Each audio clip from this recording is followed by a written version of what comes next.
Hello and welcome to The Menu, Monocle Radio's food and drink programme. I'm your host, Chiara Rimella. Coming up, we speak to the restaurateur picking up and evolving the legacy of her parents' iconic Chinese eatery in London. You've got your high-end, Michelin stars. You've got wonderful, Andrew Wong, and then you've got the Mimi Mayfairs, and then you've got the sort of Hakasans, and then you've got Chinatown and the sort of regional takeaways, and they all have their part in telling the story of Chinese food. Also on the programme, we head to Finland to investigate how increasing global coffee prices are impacting the nation drinking the most cups of joe per capita. Typical Finnish people just start the morning with putting on their mocha master and brewing quite a lot of coffee.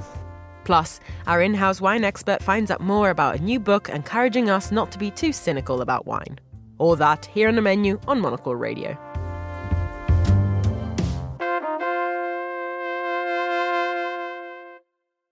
When a family owns a successful restaurant, there can be huge pressure on the new generations to take over proceedings and continue the establishment's legacy. But beyond even deciding whether to accept the responsibility, fresh owners must contend with how challenging it is to keep a place true to its roots, but also fit for the future.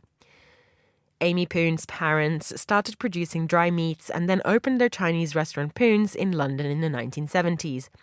Amy grew up in the environment, but for a while she was resistant to getting stuck in herself. However, she eventually felt the call to revive the restaurant, first with a pop-up and later as a fully fledged brand that also produces staple sauces from soy to chili vinegar. Recently, Amy joined me in the studio to discuss the importance of maintaining authenticity when innovating, the peculiar hurdles to growing a family business, and how travelling to Hong Kong and Singapore continues to inspire and excite her. My parents started the business in London in the early 70s. My father comes from quite a long culinary sort of background. Great-grandfather, great-great-grandfather, somewhere in the distant past was a chef to the emperor. Probably had loads of chefs. Anyway, so... But maybe he was his favourite one. Maybe. I mean, he didn't have his head cut off. So, quite a romantic story. My father actually came to London in pursuit of my mum. And they started making wind-dried meats, which is like a viande séchée, like salami, in 1970 to an old family recipe. And in 1973, they opened the first Poon's restaurant in Lyle Street. And that has always been my favourite, and that's actually where I was born. And I think at the time there wasn't, I think authentic is such an overused word now, but there wasn't really authentic Chinese cooking available in England, partly because of, I think, scarcity of ingredients, possibly also lack of skilled labour. So my father was quite horrified with this concept of, chop suey, what is that? And so he started this little restaurant with my mother, and I guess it garnered quite a sort of cult following. And then they went on to open Poon's Covent Garden in 1976, which became, the iconic restaurant. This is it's hard to kind of put into context now, but Chinese food, I think, at the time suffered from a very sort of bad reputation. People had this idea that, Chinese people eat cats and dogs and snakes, and they're probably incredibly unhygienic. And so my father built this glass kitchen, and he plonked it right in the middle of the restaurant. And this was way before the idea of, open concept kitchens and sort of, gastropubs. So it was quite brave, and I think, set a precedent, and all the tables were around the kitchen.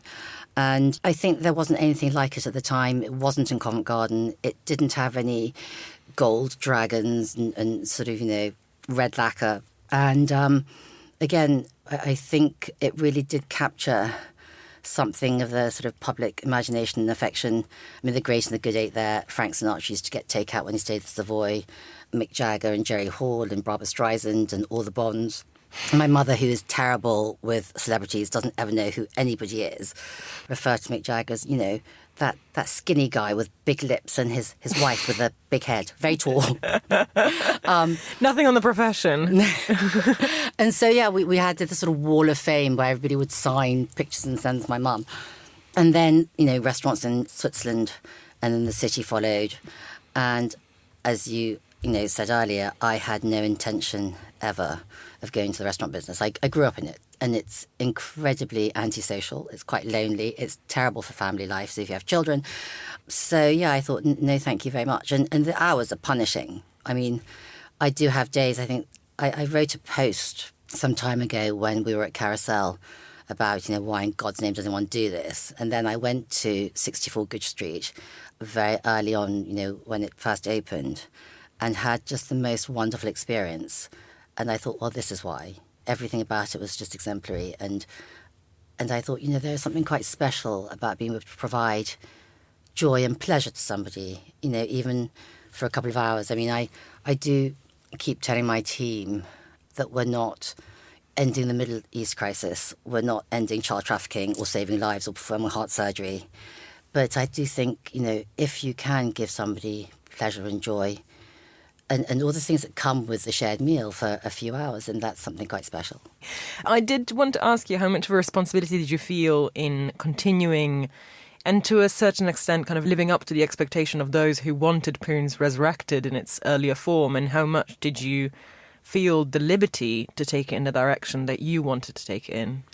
I think from, a family perspective, there was never any pressure. In fact, my mother was quite anti the idea. I mean, she was the one who kind of held everything together. I mean, she was the brains behind it. She was the business mind behind it. My father was just this kind of creative genius. I guess it was like sort of managing Picasso, right? But on top of that, she had a family to look after and a household to run. And so she was the one who said to me, Amy, are you sure you want to do this? I think you're quite mad. Why don't you just sort of stick at your corporate job and be paid your pension, your holidays and whatnot? So from a family perspective, there was never any pressure. As for sort of, public perceptions, we did have one guest, I remember, at the pop-up in Clerkenwell, who was very disappointed and said, well, this isn't Poon's. And I said, well, but I'm also not my father. And it was a question of trying to capture a bit of the essence, I suppose, of what he had tried to achieve with the restaurants in the first place. This kind of authenticity piece. Like I said, I do hate that word. But I didn't feel very bound. I feel that I am incredibly lucky that I was gifted something. I mean, I think, legacy sounds like a rather grandiose kind of, heavy word. But I think I was given something of a platform which gave me, quite a head start. I mean, I look at a lot of people trying to establish business, whether it's a restaurant or a sauce business or retail or whatever it is, and they're working just as hard as I am, possibly harder, making wonderful products and, doing great things, and they just don't have the platform that I am lucky enough to have. So from that perspective, I'm just incredibly grateful for this opportunity, I think. There's also the weight of the history to a certain extent. And I think that in a space like a restaurant where there is your physical presence and where the physical space must change with the times to a certain extent. But then I'm thinking also of the idea of having a series of products and how frequently with food products there is this expectation that something that is still sticking to a recipe that's 300, 400 years old, that is a family recipe that's been passed down from generation to generation, is best. How much are you sticking with the family recipes in the products that you make now, and how much do you feel like you can have your input in there as well? Because a lot of marketing materials have been written to family time-honoured recipes, and are they still as important now as they ever have been? I think this concept of family recipe can sometimes be a little bit disingenuous. I think it's a bit of a romance because what's available now is very different to what was available historically, right? So when I say family recipes, I mean the wind-dried meats we produce have stuck very much to a family recipe. And I can't claim that they are hundreds of years old. I mean, I know my grandfather used to make them, and obviously my father made them. And I have no knowledge in this sort of charcuterie world. So I've just taken that and sort of kept to it. But with everything else, there was never a legacy for us making sauces per se. And like I said, this sort of whole family recipe idea is a bit of a romance. So, I mean, each of the sauces exists for a particular reason. So the soy sauce, for example, that came very much from my desire to show people what else is out there. I think, particularly now with this kind of, our attention spans are short, right? Everybody wants to read a caption. Everything's just a sort of soundbite. And to explain what soy sauce is. And a lot of people don't know. There's a perception that it's sort of brown, salty liquid that you just kind of pour all over everything. And just some very basic explanation, like, soya sauce is made from pressing a soya bean that's been steamed, and you add a bacteria, which makes ferment, and you need wheat. And so to explain to someone that actually what you really want to taste in a soy sauce is whether or not you can taste the bean. And most commercially produced soy sauce is made from the husk of the bean after they've extracted the oil. So you're already starting with dregs. And they'll press it maybe 3 or 4 times, adding water, sugar, caramel for colour. And so what you're getting is a very sort of untrue product, I suppose. And when you taste something really exceptional, something that's very well done with integrity, and you can taste the difference. We had recently in the studio a woman who goes by the moniker Condiment Claire, who is passionate and has dedicated her life to kind of chronicling condiments around the world. And she does make a fair point, that is, through condiments you can achieve a lot through a little. You can achieve a lot through very little. Yeah. And I suppose, what was your driving force behind creating this line, beyond the obvious fact that people were, obviously craving it at the restaurant? But is there also an ambition to, I suppose, entice more people into cooking their own Chinese food and not just coming to the restaurant, but kind of putting it onto them to discover their own version of things? Or where do you think, I suppose, your role lies in all of this? I think a bit of everything, really. First of all, I'm a bit of a condiment queen. I love a condiment. I love anything that comes in the jar. I actually have a separate fridge full of condiments. I think one of the goals in trying to resurrect Poons was very much to demystify Chinese cooking and to say, actually, it's remarkably simple and you don't need fancy kit and you don't really need, a huge number of exotic, difficult-to-find ingredients. And I think even though there's been an explosion of Chinese restaurants, I think, in the capital, and I think, London really is now the sort of food capital of the world. I think you eat better here, with certainly more variety and choice and price points than any other big city, Tokyo, Paris, New York. I think we top all those. But I think Chinese food, as known, by the general public, is very stuck. You've got your high-end, Michelin stars, you've got wonderful, Andrew Wong, and then you've got the Mimi Mayfairs, and then you've got, the sort of Haksans, and then you've got Chinatown and the sort of takeaways, the sort of regional takeaways, and they all have their part, I think, in telling the story of Chinese food. But what's missing, I think, in that is some sort of mid-range, accessible offering. There's this perception that Chinese food should be cheap and it's not healthy. And you think, gosh, the Chinese traditionally eat so seasonally and very healthily. And I've had friends come to my house and watch me cook and they go, God, is that Chinese? And I go, yeah, it's really simple. So there was a desire to demystify it and also to establish it at a level that it deserves, not as just a sort of quick fast food sort of, chop suey version. I think there's still a bit of that, even though it's evolved a lot. So the idea is also to create not just a restaurant or a food brand, but really a lifestyle brand that is food-led and food-related, just to create this platform for all things Chinese that could be celebrated. That was Amy Poon speaking to me at Midori House. As keen listeners to our menu news will know, the price of coffee has been increasing all around the globe for a while now. The effects are being felt across the whole industry and the consumer chain, and Finland is no exception. As the world's biggest per capita coffee drinking nation, it offers the perfect case study to understand what's happening and how suppliers and brands can adapt to the tricky circumstances. Our Helsinki correspondent Petri Burtsov brings us this report.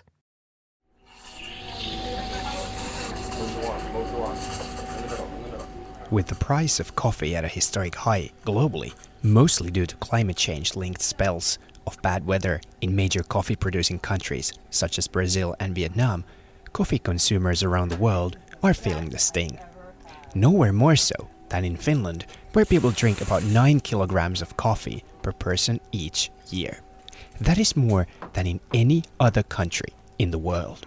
To find out what effect the rising prices have had on the Finns' coffee drinking habits and how the local roasters are coping with the situation, I headed to Kaffa, a popular inner-city coffee roaster in Helsinki's Punavuori neighborhood.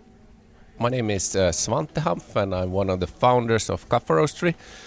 Been roasting coffee here for 15 years, I think now. Average Finns consume a lot of quite light filter coffee. So when we're talking about drinking 1 cup of coffee, it can be like 3 or 4 deciliter cups. So typical Finnish people just start the morning with putting on their Mocha Master and brewing quite a lot of coffee. But I think like the past years when coffee price has gone up, maybe we're a bit cautious about like not brewing too much, not throwing away coffee, because it's quite much more expensive now than earlier. We have of course been forced to raise our prices as well, maybe percent-wise not as much as the bigger roasteries, because we pay a fixed premium on top of like a bulk price. So our price has gone up several euros per kilo, and that's also the price raise we have had to raise for our like other cafe customers that we sell a lot of coffee to and offices. But it hasn't affected us maybe as much. But of course it's always tough to raise prices, and we have done that several times the past 12 months. National level statistics indicate that coffee consumption in Finland has decreased slightly, but not dramatically. This is despite the fact that the price that the consumer pays for their favorite coffee has gone up significantly. Juhlamokka, the light roast filter coffee that is Finland's most sold coffee year after year, is now priced at $7.50 for a 500-gram pack, when a decade ago it would sell for less than €3.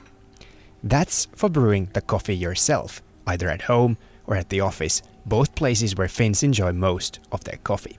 But what about the cafes? Let's ask one of Kaffa's baristas if he has noticed any change. My name is Kyle. I've been working with Kaffa Roastery since 2017. I'd say being behind the bar, like, people are pretty understanding, because you can see like average prices are like $5.20 for a latte, $4.70 for a flat white, so it's like a little treat.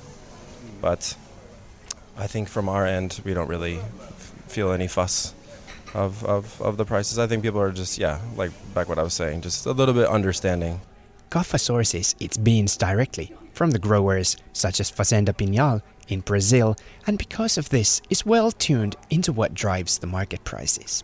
What's your take on the market? How long do you think the prices will stay at this high level? Do you think they will still go up, or do you think we've reached the peak? What's your sort of, if you look into your crystal ball? It's so high now that the production cost of coffee is about like half of what the market price is. So in the long run it will probably come slightly down, but we're facing so much problems in producing countries with global warming and the weather not being stable anymore. So I don't think we're ever gonna go back to like these really low prices anymore.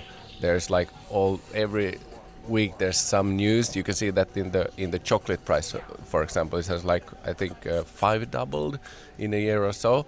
And but if you follow, for example, the weather in Vietnam or Brazil, it's so unstable. So and that affects the crop. It's too cold, it's too warm, not enough rain, too much rain, and they can't really predict it when the weather pattern has been very stable throughout the year. Now it's unstable and it's affecting the crop. So I don't think it will ever go down very much, but maybe slightly down from this. What kind of coping mechanisms do roasteries have, of course, in addition to increasing their end user prices?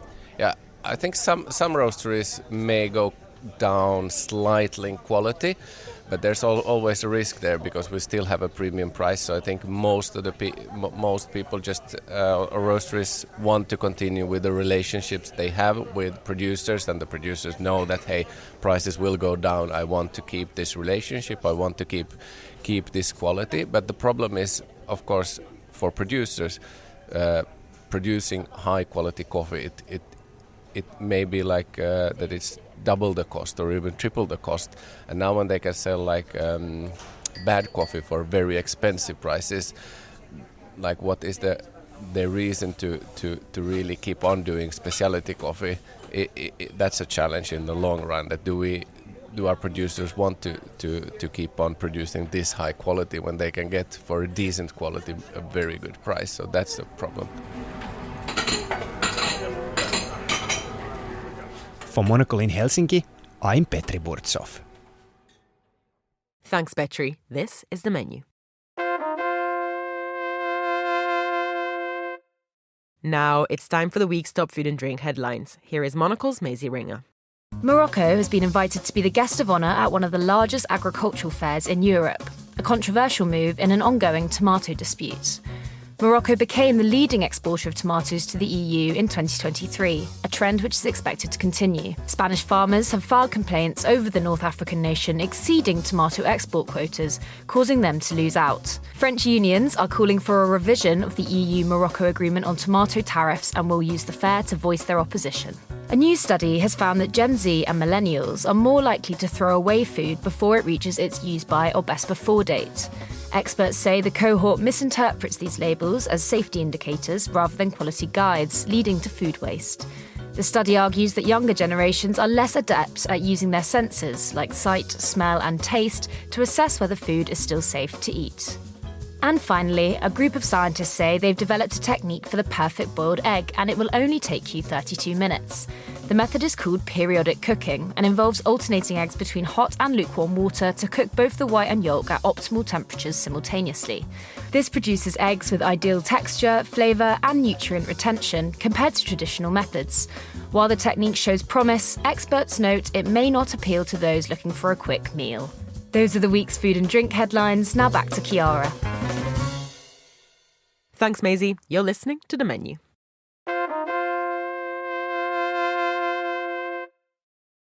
Many people might find that wine, its production and enjoyment, is shrouded in a sense of myth and mystery. This is in part because the way some sommeliers, experts and connoisseurs talk about it is deliberately obscure and can be perceived as a way to gatekeep. It's something that founder of London wine bar Diogenes the Dog and author Sunny Hodge, who took a somewhat unconventional path into the industry while studying a mechanical engineer degree, is seeking to change.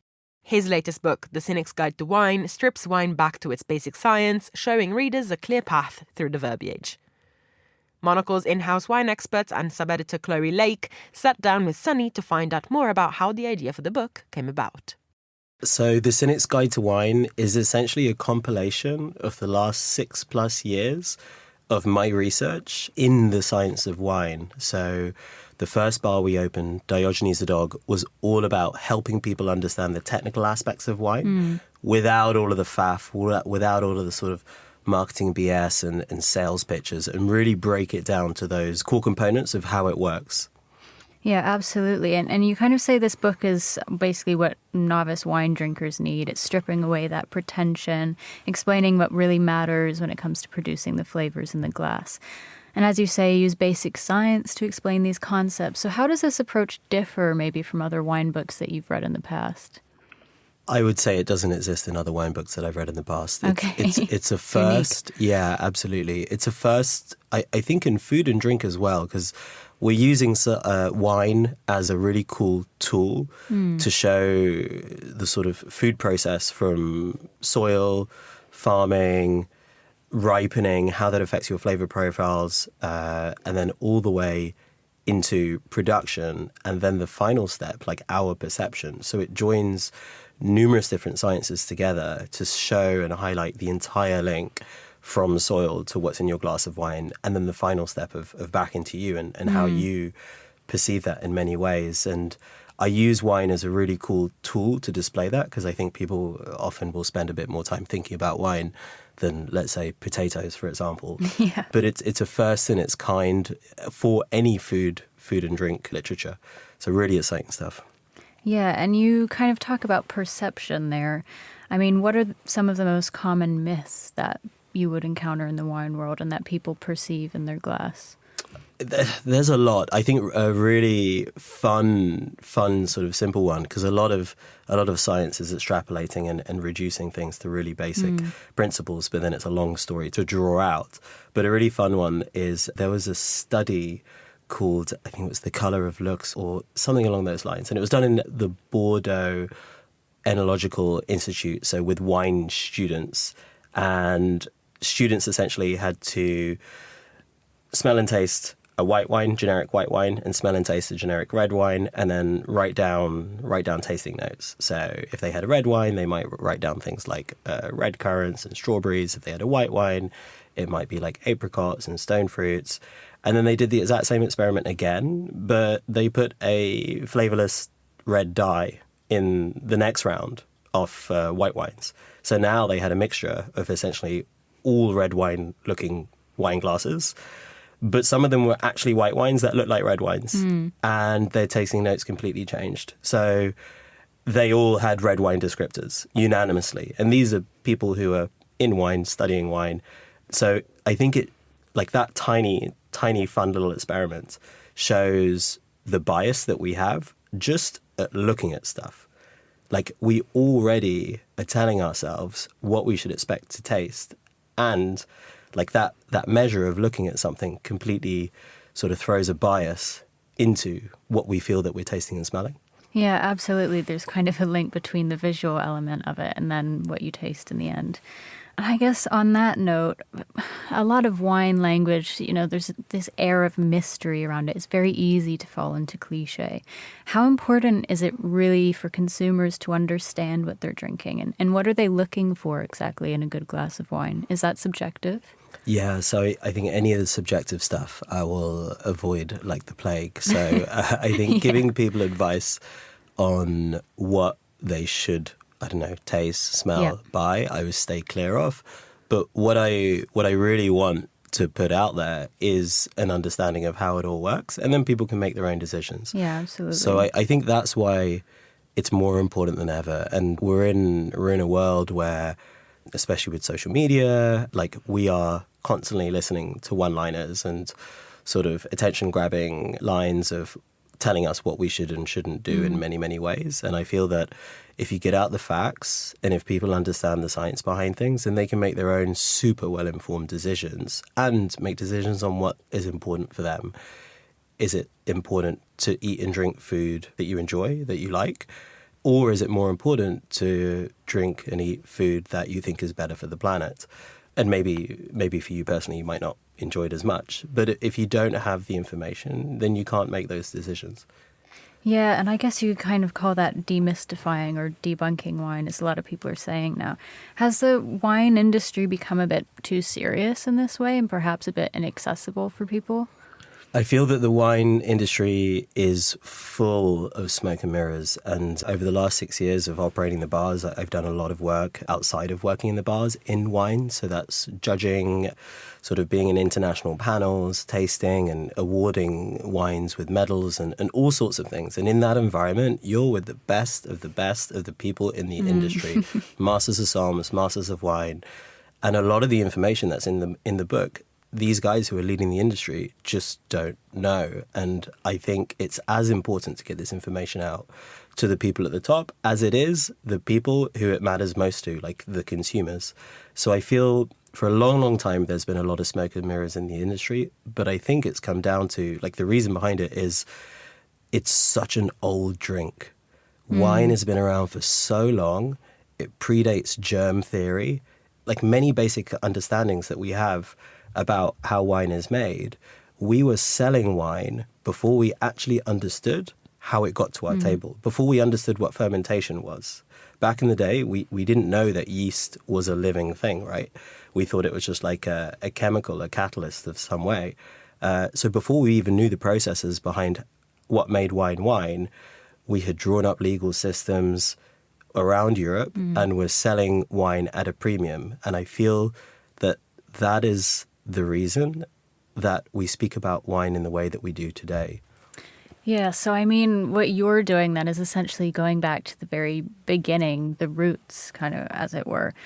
Is this scientific-led approach something you see the industry adopting in the future, or something unique to the way you approach it at the moment? I would hope so. I mean, the wine industry, the food industry, I feel that the food industry is going in that direction anyway. If you look at some of the food literature that's coming out now, like Chris Van Tuliken's Ultra-Processed People. Yeah, Eating to Extinction. Yeah, that's in my bag like right now. I'm reading it. It's a great one. It's incredible. Yeah. So I think food is going down that direction as we speak, which is amazing news. And with the release of this book, I hope it means that wine is catching up. Thank you, Chloé. And that's all for this edition of The Menu. Remember that we are back with a new episode again on Friday at 2000 London time. That's at midday in San Francisco. Also, don't forget to tune into our spin-off show for Neighborhoods for a tour of some of the world's tastiest destinations. I am Chiara Rimella. This program was produced by Monica Lillis, and our sound engineers were Flynn Simons and Elliot Greenfield. Thanks for listening, and until next week.